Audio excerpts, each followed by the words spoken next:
सभी को नमस्कार। आज एक विषय पे हम बात करने वाले हैं। इनसे भी नमस्कार थोड़ा कर लीजिए। यो नमस्कार बोल दे बाबू।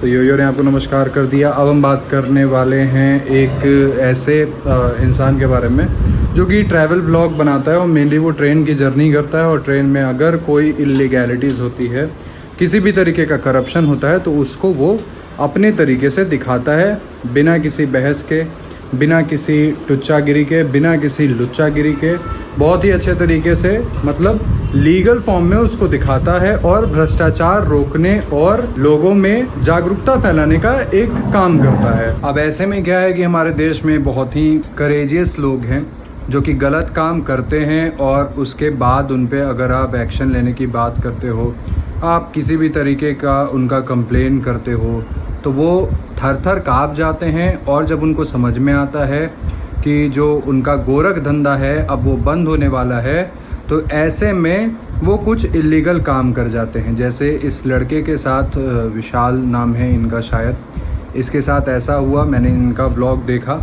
अमूमन हम भी जर्नी करते हैं ट्रेन से, और हम मतलब पर्सनली मैं अपना बात कर रहा हूँ कि बहुत बार मतलब सेम तरीके से 200 का खाना 250 में बेचा जाता है, 15 का बोतल 20 में बेचा जाता है। तो ये सिर्फ 5 रुपये की बात और 50 रुपये की बात अगर आप समझ रहे हो, तो एक बार में हज़ारों, एक ट्रेन से हज़ारों लाखों लोग पर डे ट्रैवल करते हैं। आप ये 5-5 रुपये, 50-50 रुपये भी अगर जोड़ोगे तो ये करोड़ों रुपए का घोटाला हर एक दिन हो जाता है। आप समझ रहे हो कितना बड़ा स्कैम है। अगर कोई बॉटल का दाम जो है वो 15 रुपये है, तो उसका 20 रुपये हम क्यों पे करें? ये सिंपल सी बात है। इस लड़के ने यही कोशिश किया। पहले इसने परचेज़ किया, पहले तो लोकल पानी इन्हें दिया गया, 15 का बॉटल जो है वो 20 में दिया गया, खाना महंगा दिया गया।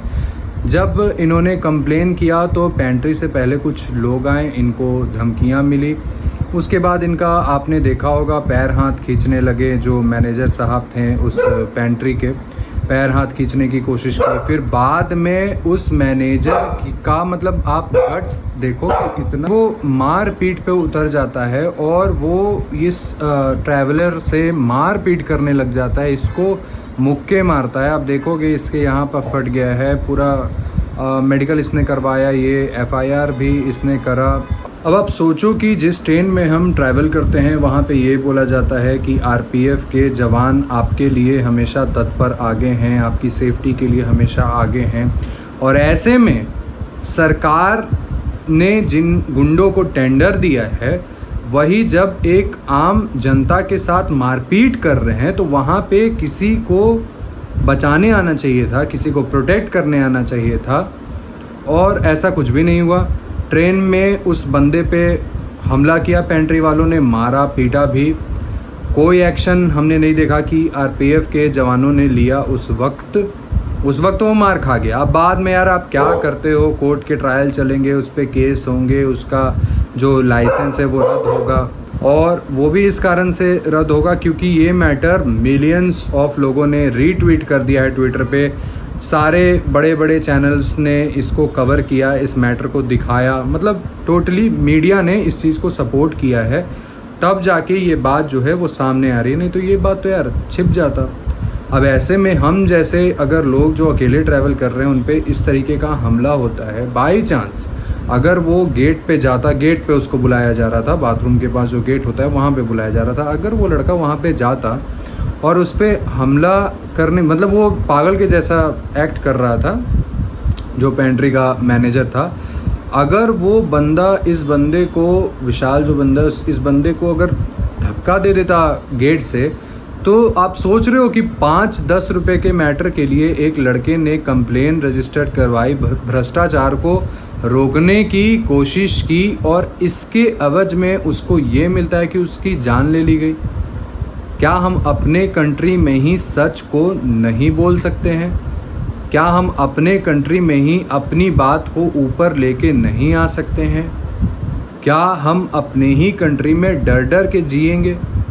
बैंक जाओ वहाँ भ्रष्टाचार, टेंडर लेने जाओ वहाँ भ्रष्टाचार, ट्रेन में ट्रैवल करो वहाँ भ्रष्टाचार, बाइक चलाओ, गाड़ी चलाओ, वहाँ भ्रष्टाचार। ये भ्रष्टाचार आखिर है कहाँ पे? नहीं, मुझे तो ये समझ में नहीं आता है।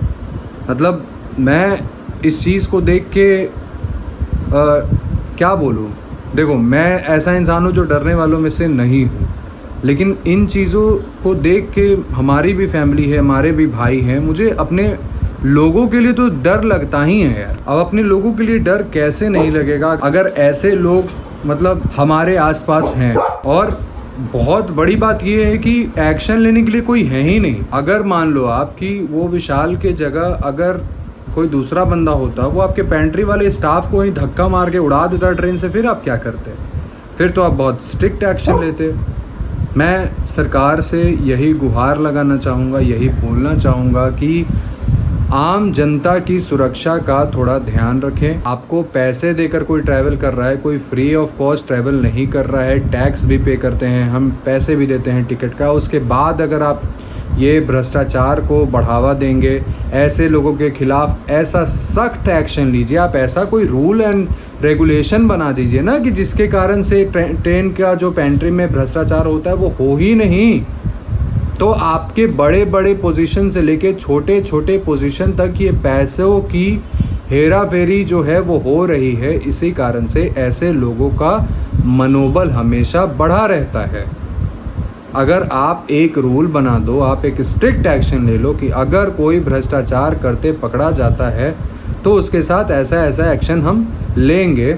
एक आप कुछ निर्देश निकाल दो, स्ट्रिक्ट एक्शन, आप एक दो एग्जाम्पल सेट कर दो, फिर देखो किसकी हिम्मत होती है ऐसा काम करने की।